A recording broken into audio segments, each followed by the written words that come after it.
wajahnya sangat jelek, berdarah, serta berlendir mulutnya terus mengeluarkan liur yang berbau busuk. Rina, Rina, ayo mainkan, Rina.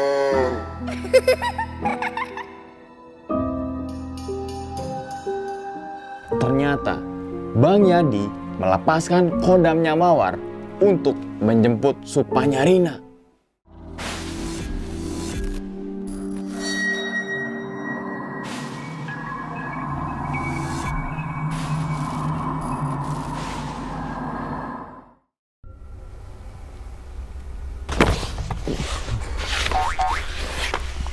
Jatuh lagi ya gue.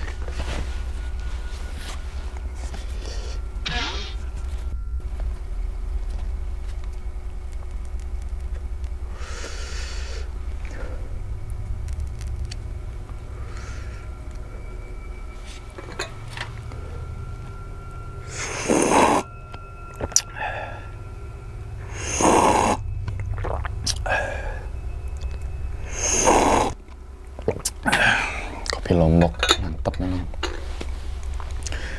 Assalamualaikum warahmatullahi wabarakatuh. Kembali lagi bersama gue Sumar Adiwijaya atau biasa dipanggil Umang dalam segmen Kisah Mistis Pendaki. Keberadaan gunung dan hutan memang terkenal akan mistis dan horor. Oleh karena itu, tidak aneh banyak kesaksian para penjelajah maupun pendaki gunung memiliki kisah horor di setiap perjalanannya. Taman Nasional Gunung Gede Pangrango atau disingkat TNGGP merupakan salah satu taman nasional tertua di Indonesia. Gunung Gede ini memiliki ketinggian 2.958 mdpl atau meter di atas permukaan laut. Secara administratif, Gunung Gede masuk ke dalam 3 wilayah kabupaten, yaitu Kabupaten Bogor, Kabupaten Cianjur, dan Kabupaten Sukabumi, Provinsi Jawa Barat. Ada 3 jalur pendakian yang bisa tempuh untuk mendaki ke Gunung Gede Pangrango, yaitu jalur Cibodas, jalur Gunung Putri, dan jalur Salabintana. Sejarah dan legenda merupakan kepercayaan masyarakat setempat adalah tentang keberadaan Raden Haji Surya Kencana. Nama lengkap beliau adalah Raden Surya Kencana Winata Mangkubumi. Menurut Babat Cianjur, Pangeran Surya Kencana dinikahkan oleh ayahnya dengan salah satu putri dari bangsa jin. Di dalam hutan yang mengitari alun-alun Surya Kencana, terdapat sebuah situs kuburan kuno tempat bersemayamnya Prabu Siliwangi. Pada masa pemerintahan Prabu Siliwangi yang menguasai Jawa Barat, terdapat peperangan melawan Majapahit. Selain itu, Prabu Siliwangi juga harus berperang melawan kerajaan Kesultanan Banten. Setelah menderita kekalahan yang sangat hebat, Prabu Siliwangi melarikan diri bersama pengikutnya ke Gunung Gede.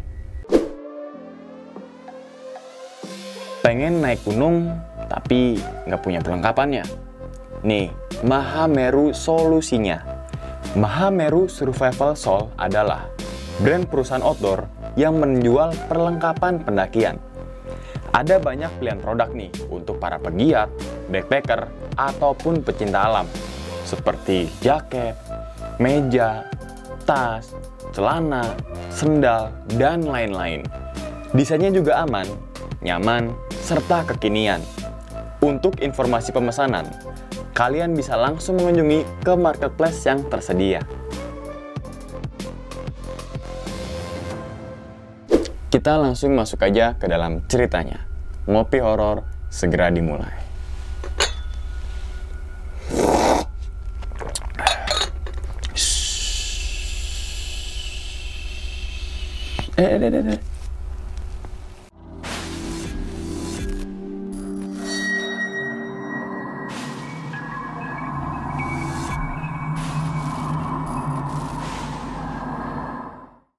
Pada video kali ini, atau pada kesempatan kali ini, gue akan membawakan cerita dari Rina ketika melakukan pendakian ke Gunung Gede pada tahun 2014.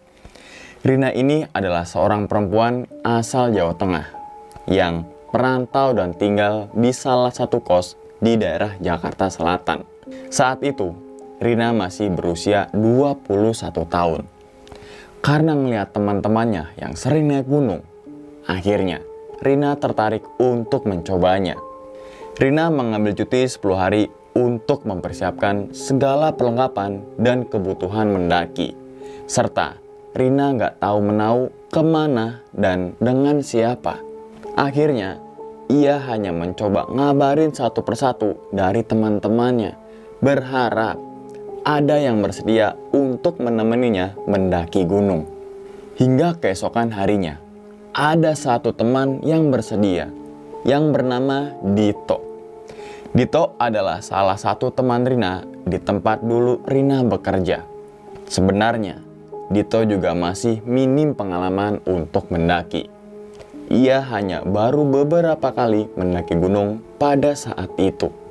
Akhirnya, Rina memutuskan mendaki ke Gunung Gede hanya berdua dengan si Dito. 2 hari kemudian, mereka berdua berangkat menggunakan sepeda motor dari Jakarta. Dan mereka akan mendaki melalui jalur Putri yang berada di daerah Cianjur. Sesampainya mereka di salah satu homestay Gunung Putri, ia langsung istirahat untuk menunggu pendakian esok pagi. Singkat cerita, waktu menunjukkan di jam 7 pagi. Rina dan Dito langsung bersiap-siap untuk mengerus perizinan atau simaksi. Dan dikasih pengarahan terlebih dahulu dari pihak base camp.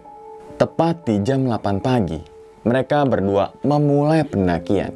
Gak lupa juga berdoa terlebih dahulu supaya diberikan kelancaran dan kemudahan. Berselang beberapa menit dari base camp, Rina udah mulai merasakan capek. Karena kenapa sih? Karena Rina baru tahu kalau mendaki gunung rasanya seperti ini. Trek dari base camp menuju ke pos 1, jalurnya ini didominasi oleh perkebunan serta gak terlalu menanjak. Dan sekitar 1 jam berjalan, sampailah mereka di pos 1. Di pos 1 ini terdapat gapura selamat datang di Taman Nasional Gunung Gede Pangrango serta terdapat shelter. Terdapat juga papan informasi mengenai jenis tumbuhan dan hewan yang terdapat di Taman Nasional Gunung Gede Pangrango. Di pos 1 ini juga mereka gunakan untuk istirahat sejenak. Sekitar 10 menit istirahat, mereka berdua melanjutkan perjalanan menuju ke pos 2. Trek dari pos 1 menuju ke pos 2, jalurnya sudah memasuki hutan dan sudah mulai menanjak. Langkah demi langkah, detik demi detik, mereka lalui dengan rasa yang senang. Sekitar 1 jam berjalan, sampailah mereka di pos 2. Seperti biasa di setiap pos ini, mereka gunakan untuk istirahat. Karena Rina benar-benar merasa capek yang sungguh luar biasa. Dan sekitar 20 menit mereka ini istirahat. Akhirnya melanjutkan perjalanan lagi menuju ke pos 3. Dan singkat cerita aja teman-teman semua, sampailah mereka di pos 3 di jam 12 siang. Di pos ini, Rina dan juga Dito menyempatkan untuk memasak telur dan juga goreng nugget. Karena mereka udah membawa bekal nasi putih dari base camp. Setelah selesai makan, Dito ngajak Rina untuk melanjutkan perjalanan. Namun, ketika hendak mau jalan, Rina malah datang bulan atau haid. Saat itu, Rina nggak bilang sama si Dito. Dan Rina beralasan untuk buang air kecil. Lalu, mencari semak-semak untuk memakai pembalut. Apa nggak apa-apa ya naik gunung saat haid? Ucap Rina dalam hati. Tapi Rina tetap optimis soalnya banyak pengalaman orang lain yang gak ada masalah atau boleh-boleh aja ketika mendaki gunung dalam keadaan haid. Setelah Rina selesai memakai pembalut, mereka melanjutkan perjalanan lagi menuju ke pos 4. Jalur pendakian menuju ke pos 4 sangatlah melelahkan bagi si Rina. Apalagi dengan trek yang terjal dan haid di hari pertama. Gak heran, Rina selalu meminta untuk istirahat di sepanjang jalur. Sekitar 3 jam berjalan, sampailah mereka di pos 4 yang dinamakan dengan Simpang Maleber. Di sini, kepala Rina sedikit pusing. Tapi, Rina nggak enak kalau bilang ke Dito. Kenapa? Takutnya malah merepotkan. Di pos 4 ini juga, mereka berdua istirahat cukup lama, sambil memakan sedikit cemilan. Dan tak terasa, udah jam setengah 4 sore. Akhirnya, mereka melanjutkan perjalanan menuju ke pos berikutnya. Langkah kaki Rina sama seperti sebelumnya. Ia merasakan pusing dan gak enak untuk melangkah. Ditambah lagi, jalur pendakian yang benar-benar udah menanjak. Singkat cerita, sampailah mereka berdua di pos 5 atau alun-alun Surya Kencana bagian timur di jam 5 sore. Oh Tuhan, indahnya Surya Kencana, ucap Rina dalam hati. Alun-alun Surya Kencana adalah padang savana yang luas dan di tengah-tengahnya terdapat aliran sungai kecil dari puncak Gunung Gede. Banyak juga ditumbuhi oleh bunga edelweiss dan rerumputan sepanjang mata memandang. Saat itu, Dito ngajak Rina untuk berjalan lagi menuju ke arah sisi barat dan mencari tempat untuk bermalam. Setelah tenda sudah didirikan, Dito langsung ngebuka logistik serta ngebuka kompor dan mulai memasak. Waktu sudah mulai gelap, bias-bias cahaya sudah mulai menghilang. Ketika Rina dan Dito lagi masak, ada 2 orang perempuan dari tenda sebelah yang datang. 2 pendaki tersebut bernama Mawar dan Sopi, serta berbagi stik kentang buatannya. Ternyata ramah-ramah ya pendaki itu, ucap Rina dalam hati. Saat malam itu, mereka berempat saling ngobrol dan minum susu serta kopi. Malam yang sangat seru bagi mereka semua, terutama bagi si Rina. Karena kenapa? Karena ini merupakan pendakian pertamanya. Tak terasa, waktu menunjukkan di jam 10 malam. Mawar dan Sopi memutuskan untuk balik ke tendanya. Dan di sini, Rina dan Dito langsung masuk ke dalam tenda dan memakai sleeping bag. Sekitar jam 12 malam, Dito ternyata kedinginan. Saat tidur itu, mulutnya Dito terdengar menggigil, sehingga mengganggu Rina hingga Rina ini bangun. Rina yang baru mendaki dan gak tahu apa-apa, hanya mencoba merapikan sleeping bagnya Dito, berharap Dito bisa lebih hangat. Ternyata Dito ini semakin menggigil dan suaranya sedikit mengerung. Rina yang agak panik mencoba memeluk Dito dari belakang dengan tangannya. Ketika Rina meluk Dito, ternyata tangan Dito itu berbulu lebat seperti monyet dan kukunya sangat panjang. Saat itu Rina kaget bukan main dan langsung mencoba buka pintu tenda untuk minta bantuan ke tenda sebelah. Ketika baru buka pintu tenda, ternyata di depan tendanya udah ada Mawar yang baru datang. Padahal jarak tenda mereka sekitar 4-5 meteran. Di sini atau pada saat itu Mawar ini ngomong, "Tenang mbak, jangan panik mbak, jangan panik." Lalu Mawar narik Rina untuk keluar tenda. "Aku nggak tahu kak, Dito kenapa? Tolongin dia kak." Mawar yang udah paham tetap bersikap tenang sambil megangin tangan Rina. Dan kemudian Dito dan 2 temannya Mawar datang dari tenda sebelah. 2 temannya Mawar itu bernama Sofi dan juga Ami. Lantas Rina langsung kaget karena melihat Dito berada di luar tenda. Seketika badan Rina ini lemas dan menangis.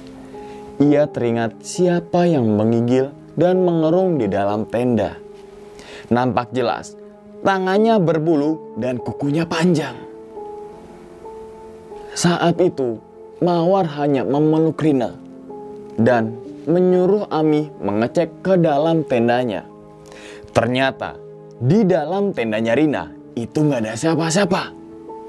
Lantas, siapa sebenarnya yang dipeluk oleh Rina? Disinilah suasana mulai mencekam. Rina yang masih syok dan menangis dibawa ke tenda rombongannya Mawar. Sedangkan Dito dan Ami memasak air hangat untuk si Rina.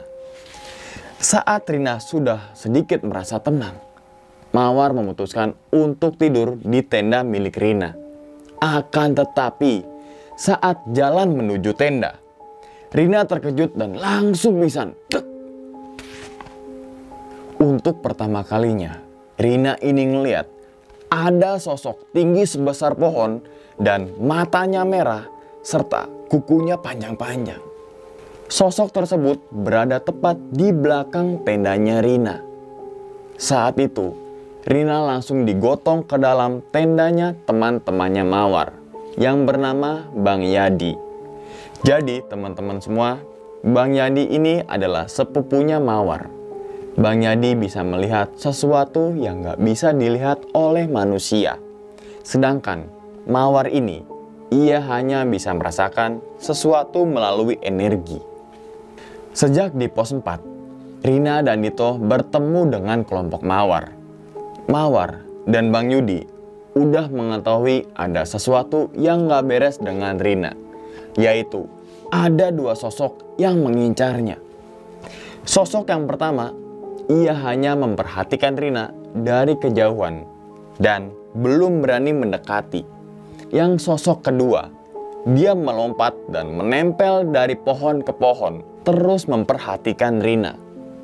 Oleh sebab itu, Mawar memutuskan untuk gak jauh-jauh dari Rina dan memilih membuka tenda di dekatnya. Malam belum selesai, waktu sudah di jam 2:30 dini hari. Saat sedang menenangkan Rina, Mawar masuk ke tenda dan ngobrol sama Bang Yadi. Ayadi, Mawar teh coba ya kontak sama mereka. Baca-baca ya dek, adek jangan emosi. Ayadi nenangin Rina dulu. Ami suruh temenin kamu tuh. Lalu Mawar dan Ami langsung jalan menuju ke tenda Rina. Dan Mawar masuk ke dalam tenda milik Rina seorang diri. Sedangkan si Ami nunggu di luar tenda ini sambil merokok dan juga ngopi. Gak lama kemudian, Mawar ini ketawa cekikan dari dalam tenda.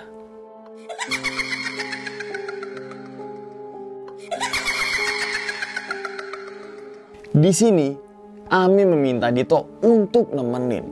Karena kenapa? Karena Ami takut terjadi sesuatu yang gak diinginkan. Lama-kelamaan, Mawar terdengar ngomong pakai bahasa Jawa. Sambil sesekali tertawa dan mengerung. Di sini, Bang Yadi teriak dan nyuruh Ami untuk melihat Mawar ke dalam tendanya Rina. Ketika Ami ngebuka tenda, Ami langsung lari ke tendanya Bang Yadi. Kenapa Ami lari? Karena Mawar yang tubuhnya membelakangi Ami dan kepalanya berputar 90 derajat. Serta matanya berwarna putih. Saat itu, Ami bilang ke Bang Yadi, "Ayadi, Ami gak berani. Mawar aneh, Mawar aneh." Dito yang masih berada di depan tendanya Rina memberanikan diri melihat kondisi Mawar. Dan ternyata Mawar udah pingsan. "Bang Ami, bantuin saya bang. Mawar pingsan bang." Mendengar teriakan dari Dito, Ami langsung nyamperin Dito. Kemudian Ami dan Dito ngegotong Mawar ke tenda miliknya. Sofi dan satu teman perempuannya yang bernama Nadia hanya bisa berdoa dan juga berzikir. Mawar yang masih lemas di tenda memaksakan untuk pindah ke tenda Bang Yadi.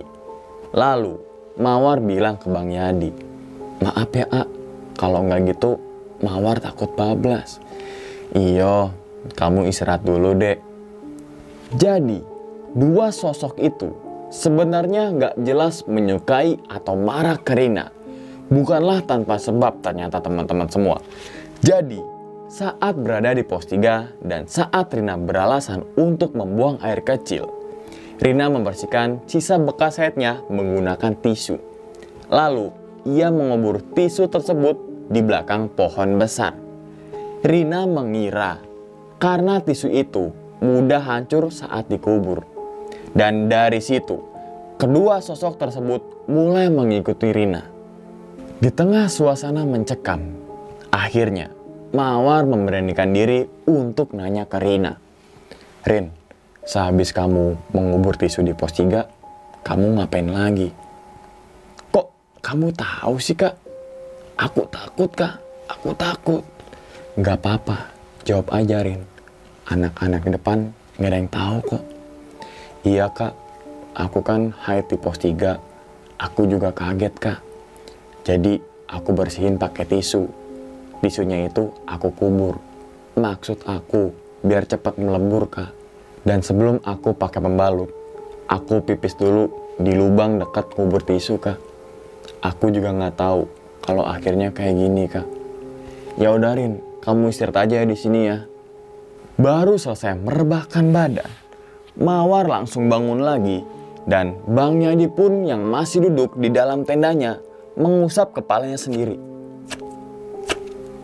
Dan tiba-tiba mereka berdua langsung keluar tenda. Baru aja setengah kepala Mawar keluar dari tenda, tiba-tiba Sofi langsung teriak-teriak dan manggil Mawar. Saat itu Ami dan Tito yang lagi masak air di depan langsung membuka tenda yang ditempati oleh Sofi dan juga Nadia. Ya, benar saja. Kali ini Nadia kerasukan. Ia duduk menggelengkan kepala sambil ketawa cekikikan.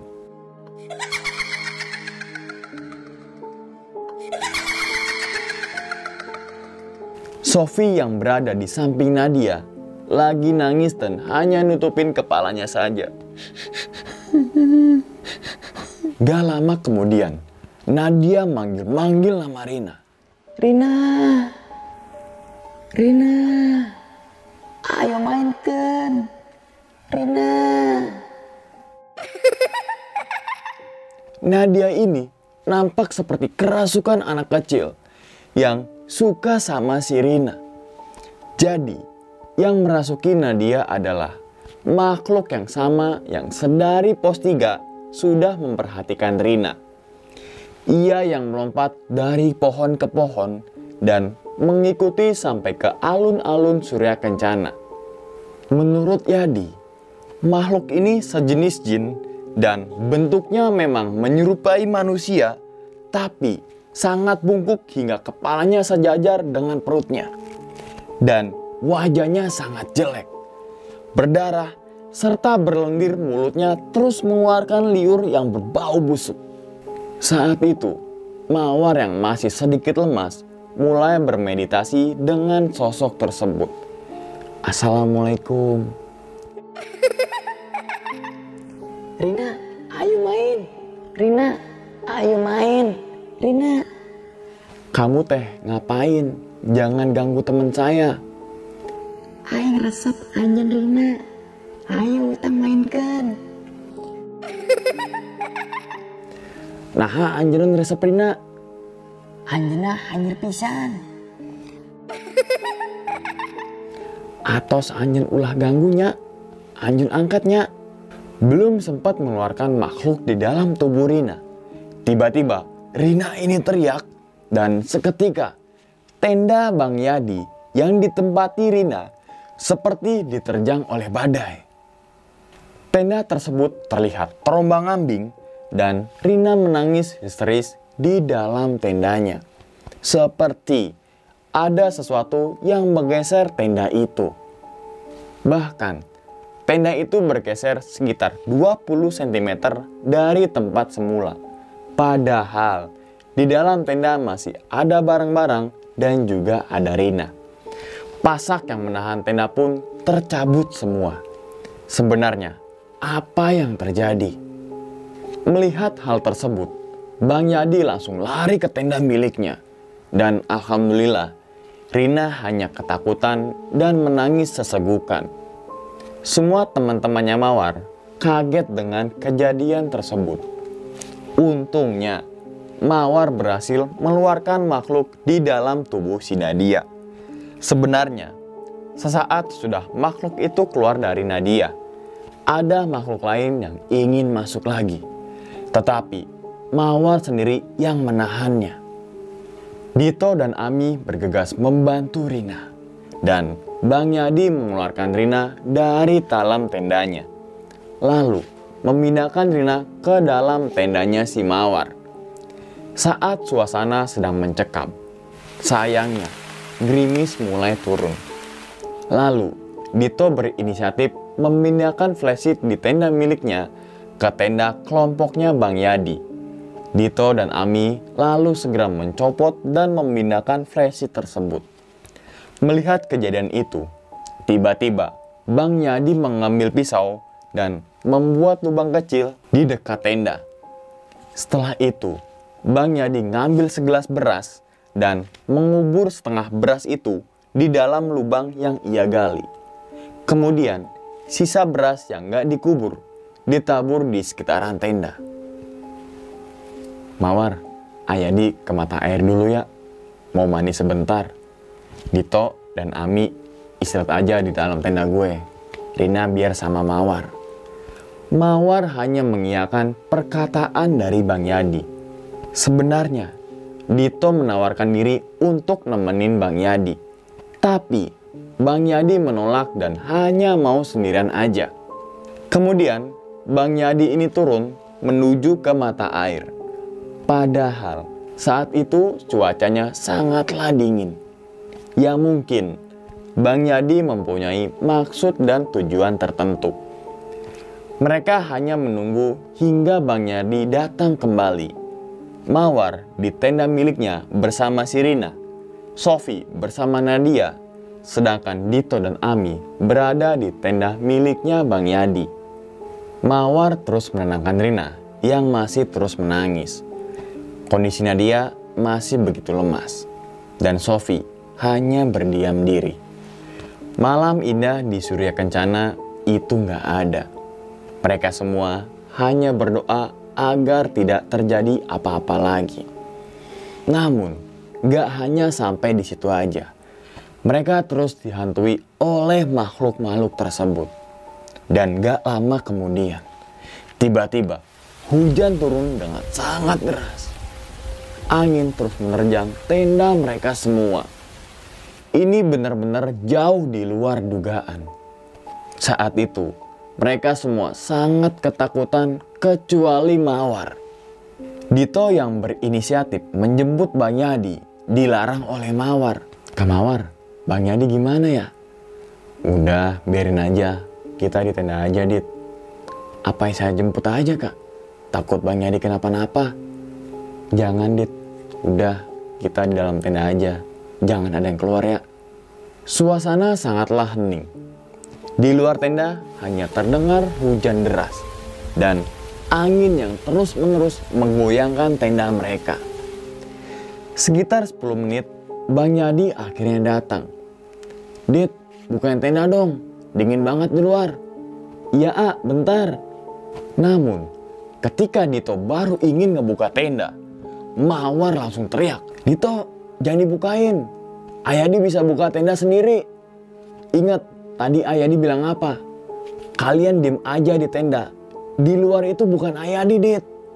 Mendengar ucapan dari Mawar, Dito kaget dan gak jadi ngebuka pintu tenda. Seketika, suara tersebut menghilang.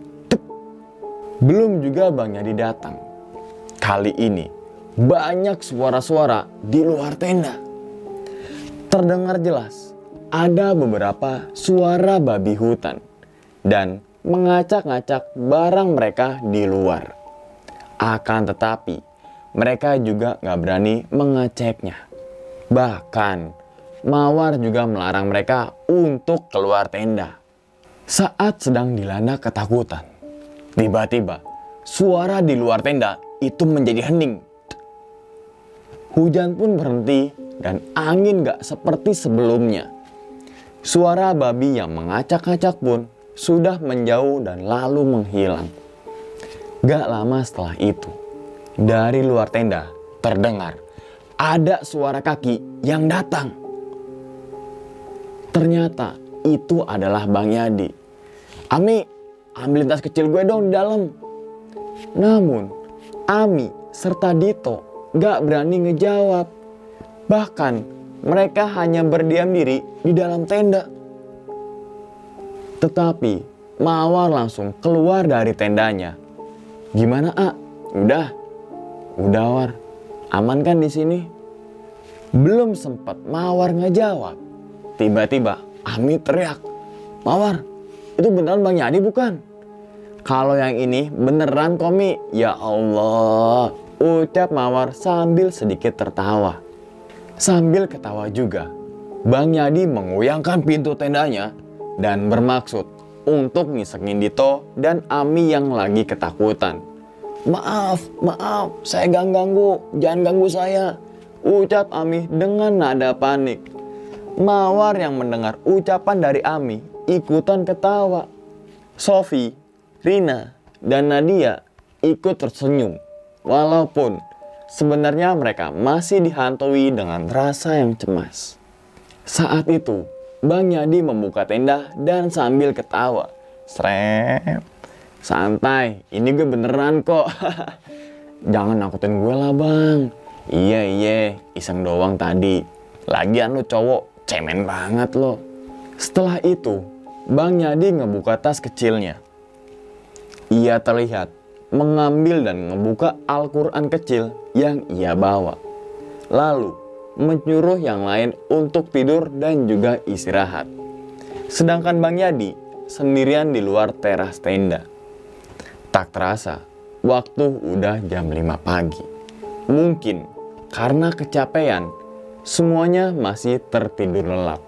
Dan hanya Dito yang gak bisa tidur. Bang Yadi terus mengaji dari luar tenda. Namun sayang, kali ini bukan gangguan fisik yang mereka rasakan. Ketika Rina lagi tidur, alam bawah sadar Rina ditarik kembali ke arah pos 3, di mana ia mengubur bercak haidnya itu. Rina bilang, saat itu Rina tahu sedang bermimpi. Akan tetapi, rasanya seperti sangat nyata. Ia jelas-jelas bisa merasakan sakit ketika mencubit tangannya sendiri. Lalu, ada anak kecil yang menghampiri Rina.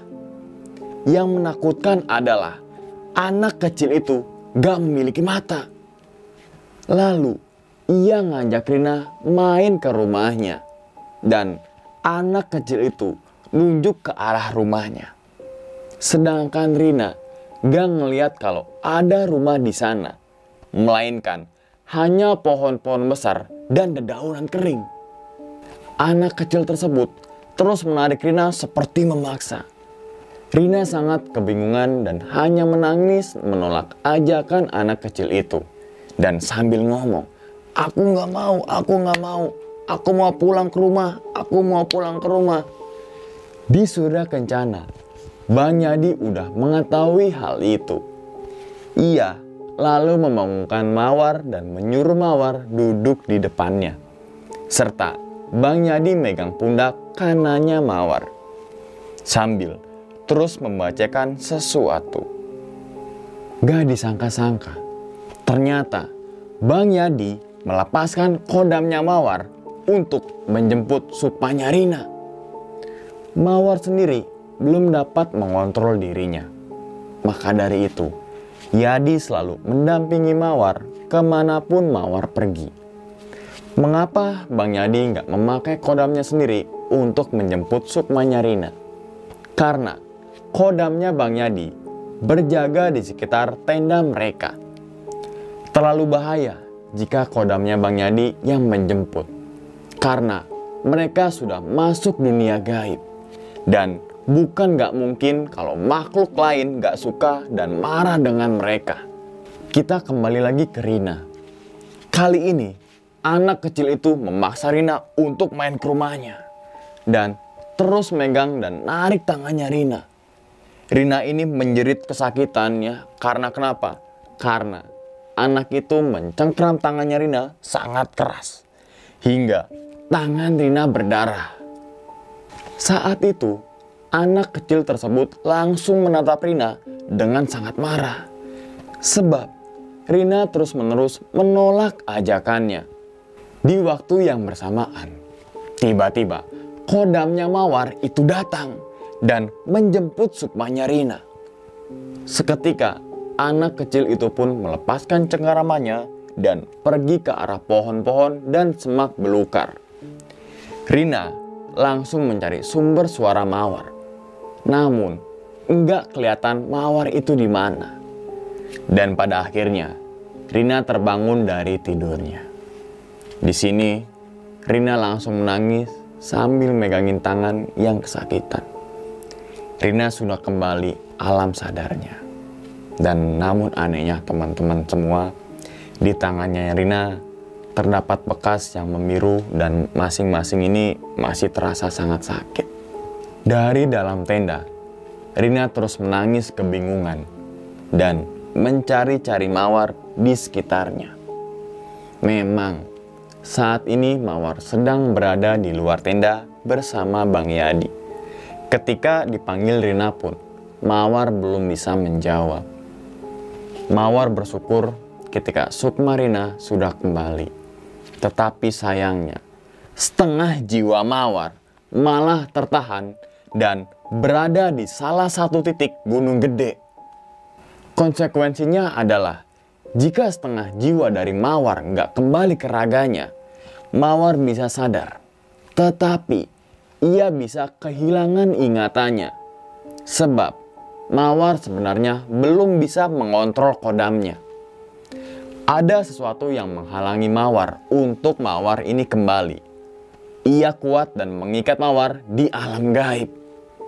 Bang Yadi tahu akan hal tersebut. Tapi Bang Yadi tahu ia nggak mampu jika pergi ke sana, dan malah akan bertambah masalahnya. Langit mulai semakin terang. Kali ini, Bang Yadi nampak mulai panik. Dan Bang Yadi tahu bahwa penunggu gunung marah pada mereka. Alhasil, Mawarlah yang tertahan sukmanya di alam sana. Kemudian, Bang Yadi mengecek tenda untuk melihat siapa saja yang masih bangun. Dan ia meminta tolong ke Dito untuk menggotong Mawar ke dalam tenda. Tapi Mawar tetap pada posisi duduk dan sila. Saat itu Dito bertanya-tanya dalam hati tentang ada apa dengan si Mawar. Saat mendengar pembicaraan mereka, Rina yang sambil megangin tangannya juga keluar tenda untuk melihat Mawar. Nadia dan Ami juga udah bangun. Sedangkan Sofi masih tidur karena mungkin kecapean. Kali ini mungkin Bang Yadi sedikit putus asa.